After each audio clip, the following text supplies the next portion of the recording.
नमस्कार दोस्तों, मेरे एडवेंट चैनल में आपका स्वागत है। दोस्तों, आज आपके लिए मोस्ट इम्पॉर्टेंट मेमोरी यूनिट लेके आया हूँ। ब्लॉक डायग्राम ऑफ कंप्यूटर का एक पार्ट है मेमोरी यूनिट। आज जानेंगे मेमोरी यूनिट के बारे में कि इसमें कितने पार्ट्स होते हैं, कौन कौन से होते हैं, प्राइमरी मेमोरी क्या होती है, सेकेंडरी मेमोरी क्या होती है। आज सिर्फ इंट्रोडक्शन है इसमें, बाकी आपको वीडियो पार्ट 2 में बाकी इन्फॉर्मेशन मिलेगी। दोस्तों, मेमोरी क्या होती है? मेमोरी एक प्रकार की स्टोरेज डिवाइस होती है जहाँ पर डेटा स्टोर होता है। यूनिट क्या होती है? यूनिट किसी चीज़ की इकाई होती है। देखते हैं दोस्तों, memory is the faculty of the brain by which data or information is encoded, stored and retrieved when needed। जैसे हमारे दिमाग की बात करें दोस्तों, हमारे दिमाग में क्या होता है, जितनी भी बातें होती है, पढ़ाई लिखाई से संबंधित हो, कुछ भी हो, हमारा जितना भी डेटा कहाँ स्टोर होता है? मानव के शरीर में ब्रेन में होता है। ब्रेन क्या है? एक प्रकार का मेमोरी है जो कि डेटा को स्टोर करता है। कभी हमें इंफॉर्मेशन चाहिए हो तो हमें कहाँ से मिलती है? मेमोरी से मिलती है। वैसे ही सिस्टम में मेमोरी होती है। मेमोरी क्या करती है कि सिस्टम का जितनी भी फाइल्स होती है, डेटा होती है, वो सारा स्टोर करती है मेमोरी के अंदर।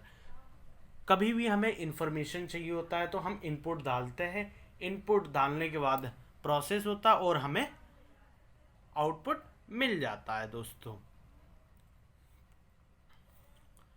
मेमोरी की बात करें, मेमोरी टू टाइप्स की होती है। First of all, primary memory, secondary memory.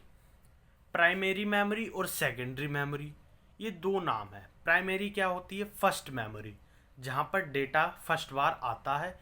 Secondary memory, जहाँ पर डेटा परमानेंटली स्टोर हो जाता है। जैसे कि हमारा pen drive, hard disk, SSD, कई सारे हमारे डिवाइसेस हैं जो कि लॉन्ग टर्म के लिए डेटा को स्टोर करते हैं, वो सेकेंडरी मेमोरी में आते हैं। दोस्तों, जो प्राइमरी मेमोरी होती है, प्राइमरी मेमोरी में क्या होता है? डेटा कुछ टाइम के लिए स्टोर होता है, फिर कुछ टाइम बाद वो क्या होता है? डेटा इरेज होता है। जैसे बाई चांस माना जाए, हम सिस्टम पे वर्क कर रहे हैं, सिस्टम पे वर्क करते करते एकदम से लाइट हमारी चल जाए, तो क्या होता है कि जो सिस्टम पे हम वर्क कर रहे होते हैं वो परमानेंटली तो होता नहीं है, कुछ टाइम के लिए हम यूज़ कर रहे होते हैं।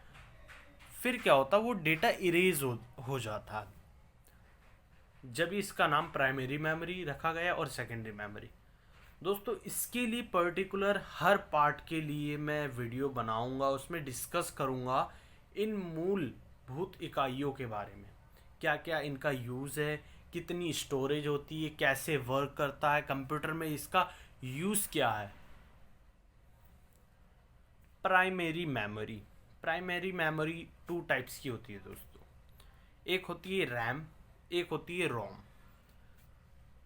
दोस्तों, इस पे मैं पर्टिकुलर वीडियो बनाऊंगा रैम और रोम पर, बताने का प्रयास करूंगा रैम कैसे वर्क करता है, कितने टाइप के होते हैं, इसकी स्टोरेज क्या होती है, कैपेसिटी क्या होती है, इसको हमने प्राइमरी मेमोरी में क्यों रखा, ये एक प्रकार की मेमोरी है। प्राइमरी मेमोरी के पार्ट क्यों हैं, रैम और रोम में डिफरेंस क्या है, इनके अलग अलग पार्ट बनाऊंगा। दोस्तों, वीडियो ज़्यादा लंबी ना हो, इस कारण मैं पार्टों में डिवाइड करके वीडियो बनाऊंगा। रैम रैम का मतलब होता है random access memory. Random access memory. ROM की बात करें दोस्तों, रोम होता है read only memory. Read only memory. RAM एक प्रकार सी वोलाटाइल मेमोरी है, रोम एक प्रकार का नॉन वोलाटाइल मेमोरी है। रैम में डेटा इरेज हो जाता है, ज़्यादा लॉन्ग टर्म के लिए नहीं रहता। बट रोम में क्या होता है? डेटा इरेज नहीं होता, पर्टिकुलर कुछ पार्ट सेव रहता है। दोस्तों, देखा जाए तो रैम रैम होते हैं डी रैम, एस रैम, दो टाइप के होते हैं रैम। डी रैम होता है डी डायनामिक, जिसमें हम परिवर्तन कर सकते हैं। Dynamic random access memory. S RAM static, static मतलब स्टेट रहता है, मतलब इसमें कुछ no changing. Random access memory. अब बात करते हैं रोम की। रोम का मतलब होता है रीड ओनली मेमोरी।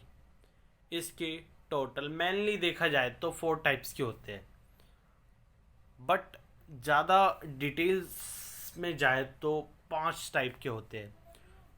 पहला होता है P ROM, programmable read only memory. EP ROM, erasable programmable read only memory. Double E P ROM, electric erasable programmable read only memory. Flash EP ROM, mask ROM. धन्यवाद दोस्तों, मेरे video को last तक देखने के लिए। वीडियो को ज़्यादा से ज़्यादा दोस्तों को शेयर करो। दोस्तों, ये जो फर्स्ट पार्ट था, इसमें मैंने प्रयास किया बताने का मेमोरी यूनिट के बारे में, कितने पार्ट होते हैं, प्राइमरी मेमोरी के बारे में जाना, उसके कितने पार्ट होते हैं दोस्तों। अब जानेंगे पार्ट 2 में सेकेंडरी मेमोरी के बारे में। धन्यवाद दोस्तों, वीडियो को लास्ट तक